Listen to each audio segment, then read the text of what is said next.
Sa programang ito, sama-sama nating kilalanin ang mga katangi-tanging Pilipino sa likod ng bawat kwento at tagumpay. Ako po si Carla Lizardo at ito ang Personage. Mga karanasan na kapupulutan, mahalagang aral sa tinak na daan, kwento ng tagumpay at mga inspirasyon, hango sa buhay at muling pagbangon, pinalakas, pinatatag ang kalooban, natutong lumipad, natutong lumaban, mga katangi-tanging Pilipino, iba't ibang istorya at pagkatao, alamin kung paano at kung sino-sino, kilalanin bawat isa sa likod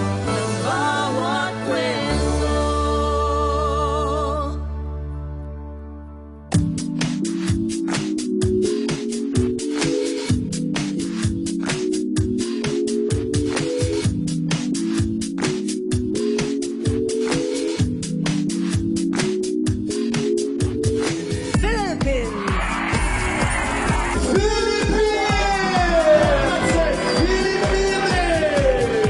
Miss Philippines.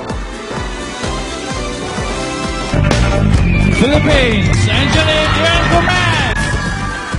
2013, a year of stunning victories for Filipino beauties. 4 na korona ang naiuwi ng mga pambato ng Pilipinas sa international pageants. Una dito ang pagkapanalo ni Mutya Johanna Datul bilang Miss Supranational. Sa kauna-unahang pagkakataon ay nakamit naman ng Pilipinas ang Miss World sa katauhan ni Megan Lin Young. Sinundan pa ito ng pagkapanalo ni Bea Rose Santiago bilang Miss International. At bago magtapos ang taon ay isa pang Pilipina ang nagwagi bilang Miss Tourism International na si Angeli Dion Gomez. Maliban sa sunod-sunod na pagkapanalo ng mga Filipina sa international pageants, malaking hamon din kay Angeli na makuha ang titulong Miss Tourism International na hawak din ng isang Pinay na si Rizini Alexis Gomez na nagwagi noong 2012. Hi, my name is Angeli Gomez. I'm 20 years old and I'm from the Philippines. I wanted it so much, but at the same time, I didn't expect it.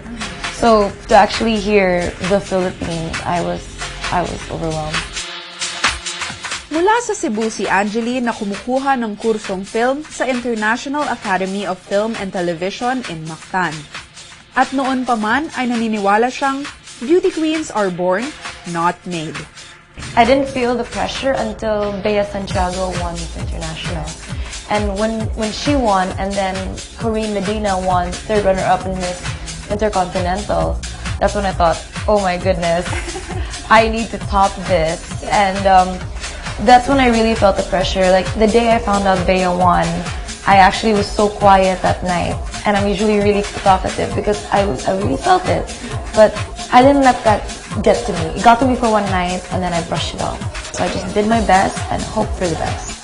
Bago manalo sa mutya ng Pilipinas at maging representative ng bansa sa Miss Tourism International, ay sumali rin si Angeli sa iba pang beauty pageants. Subalit, hindi siya pinalad na magwagi.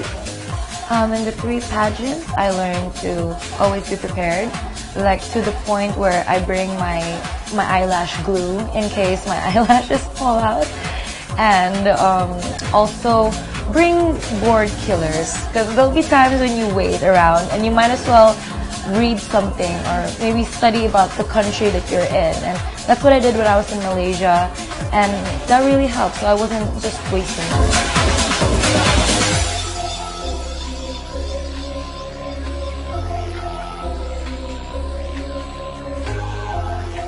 Sa pagbabalik ng Personage, I just can't get away from active things because I'm a very, let's say, hyper person. So when I wasn't allowed to do sports, I broke down in tears.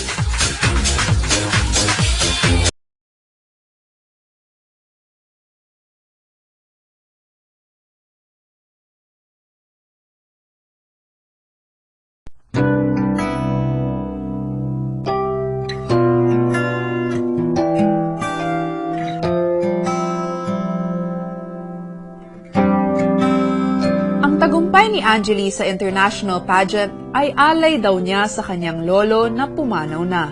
I just want to see his face. I know he's out there somewhere. He's proud of me.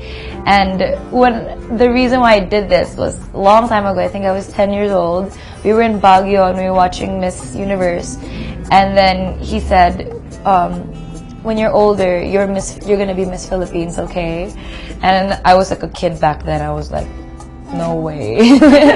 But then, like, he always wanted me to be a Miss Philippines, and sometimes he'd call me Miss Philippines. He'd be like, Miss Philippines, come here, it's time for breakfast. He'd just be like that. So, yeah, I wish I could hear him say that now.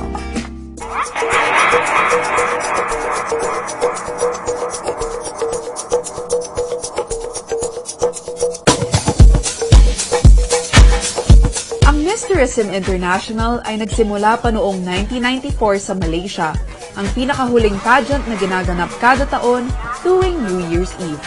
On Christmas, my family wasn't there. That was the hardest part because my whole life I spent Christmas with my family, also New Year's. But my family was there for New Year's, so I was happy. But Christmas was great because I met a lot of friends, and even though a lot of them were homesick, I comforted them because they were so away from their homes, and I was a little closer. So when they got over the homesickness, we all had a lot of fun. Maliban sa pagiging beauty queen, ay nahilig din sa sports si Angeli. I started riding when I was 10 years old, and during, I think it was 2010, a few years ago, I fell off my horse. I got into an accident, and that wasn't the first time I fell off a horse. And so I just thought I'd rest for a few days and it would go away, but the pain stayed for a month. So I got an x-ray, went to get it checked, and turns out my spine has bent 20 degrees to the right and 7 degrees to the left. And it was actually kind of obvious when I saw it in the mirror. And turns out I had scoliosis this whole time. I was actually born with it. So my back is weak. So since then, I wasn't allowed to go riding or do any sports for a year. And I went to physical therapy every day for a year.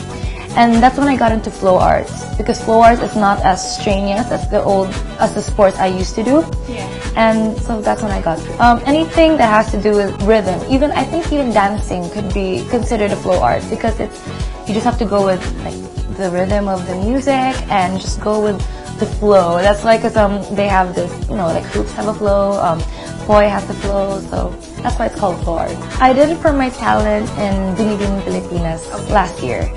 And yeah, I just can't get away from active things because I'm a very stay hyper person. So when I wasn't allowed to do sports, I broke down in tears. And when I found flow arts, I found a way to channel my energy to something else. At bilang Miss Tourism International, si Angeli ay magiging ambassador for peace, goodwill, and friendship. Ito ay ayon na rin sa organizer ng naturang pageant. I'm gonna focus on helping the victims of high-end this year. I'm also gonna be maybe, doing other stuff too.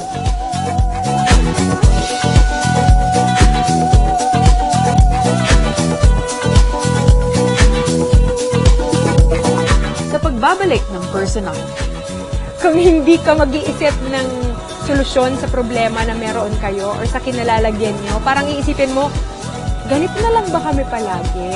Forever ba kaming mahirap?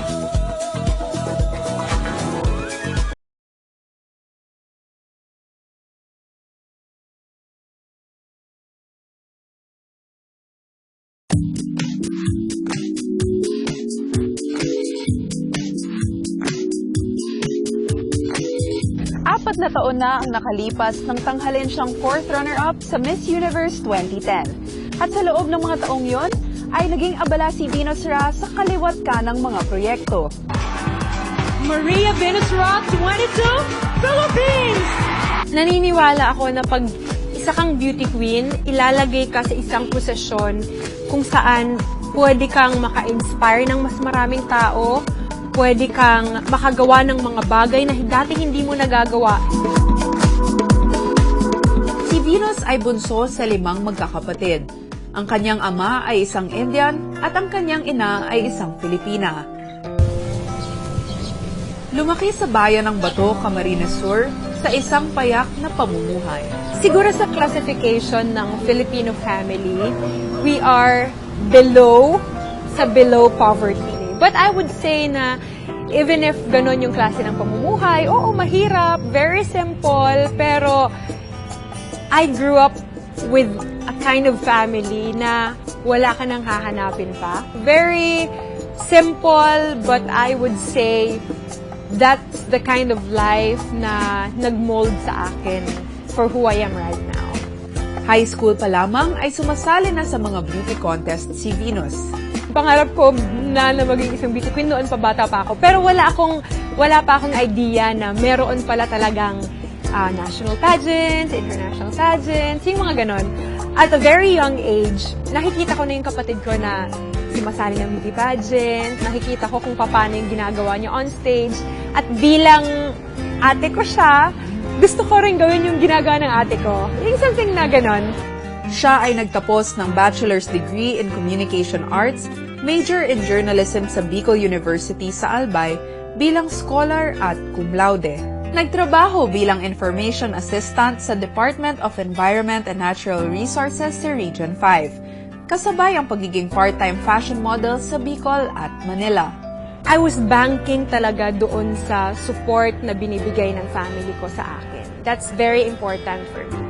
Yung suporta ng magulang ko, ng nanay ko, ng mga kapatid ko, and the people around me. And definitely, yung faith ko kay Lord. Kasi sabi ko, parang kung hindi ako mag-aaral ng mabuti, anong mangyayari sa amin? Forever nilang ba kami ganito? Pag hindi ako nakapagtrabaho after ko mag-aral, sayang nung effort ng pamilya ko, sayang ng effort ng magulang ko na pag-aralin ako.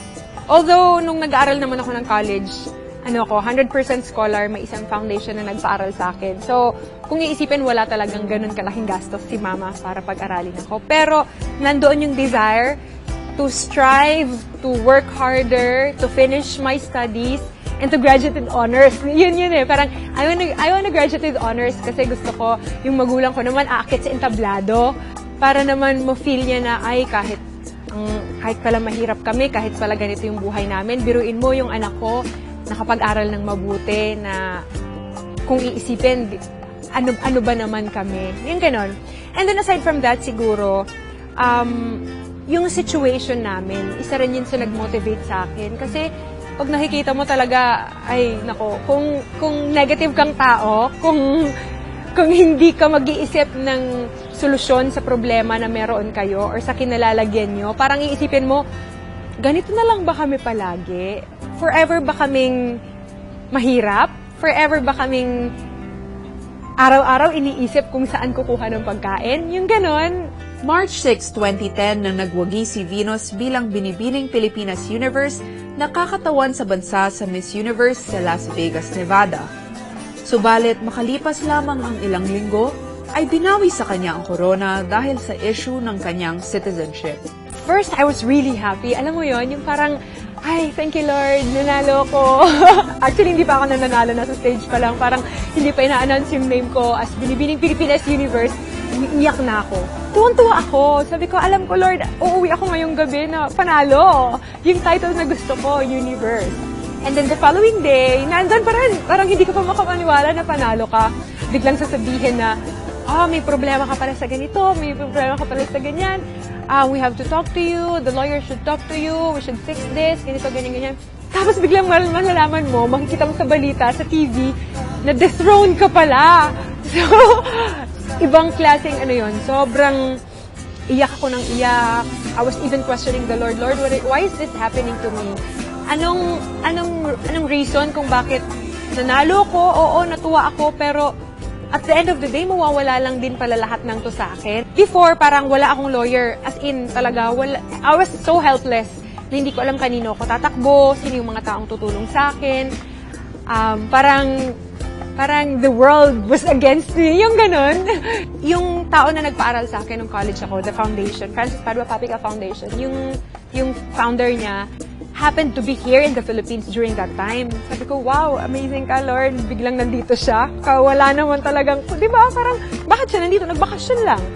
And then, tinawagan ko siya. Sabi ko, attorney, meron po akong problema, ganito po, ganyan. Anak ang tawag niya sa akin, daddy yung tawag ko sa kanya. Sabi niya, anak, hindi kita pwedeng mapagtanggol dito sa Philippines kasi lawyer ako pero I'm practicing sa States. So, magkaiba yung laws natin, magkaiba yung ano. Sabi niya, but don't you worry, meron akong mga friends na lawyers dito sa Philippines na pwede kang tulungan.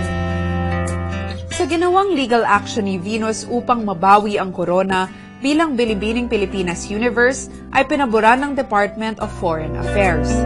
May 19, 2010 nang mag-issue ang DFA ng passport kay Venus na nagpapatibay ng kanyang pagiging Filipino. Wala akong iniisip na paraan kung paano ako makakalabas sa sitwasyon na yon. Pero you can really see God's hand leading you to the path kung saan ka dapat mapunta.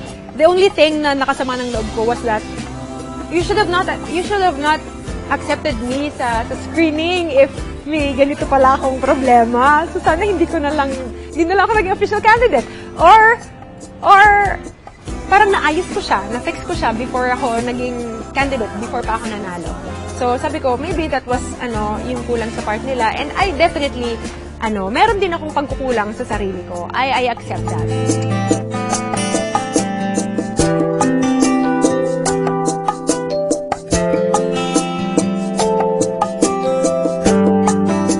Babalik ng personage. Wala talaga akong major mistake.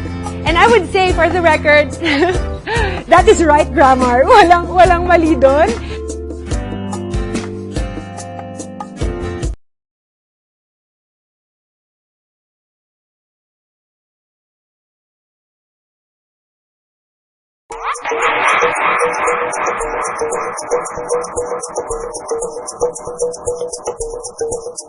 In my 22 years of existence, I can say there is nothing major, problem that I have done in my life. Thank you so much that I am here.